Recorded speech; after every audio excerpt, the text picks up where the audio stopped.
बच्चा हुआ कर लिया मैंने, यही लगा ना?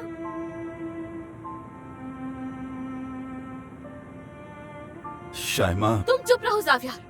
ये सब कुछ तुम्हारी वजह से हो रहा है। तुम्हें क्या लगा? हाँ, तुम मेरा बच्चा छीन सकते हो तो क्या मैं भी किसी का छीन सकती हूँ?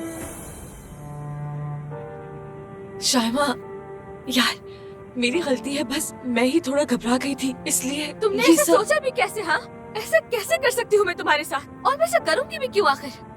मैं अच्छी तरह समझती हूँ कि अपनी औलाद की तकलीफ क्या होती है, ये मुझसे बेहतर कौन जानता है। और ये सब कुछ जानने के बावजूद भी मैं तुम्हें तकलीफ देने का कैसे सोच सकती हूँ? बताओ मुझे, जवाब दो। कैसे कर सकती हूँ मैं? किसी के पास है जवाब इस बात का?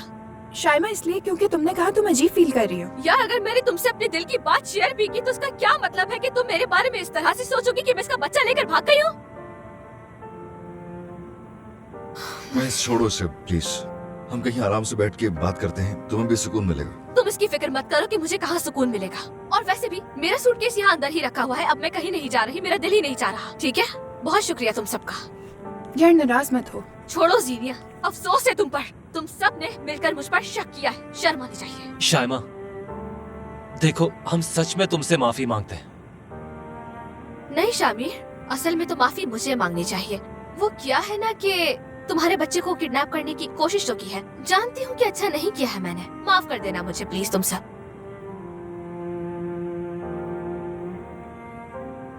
और आज जिंदगी की हकीकत देख ली है।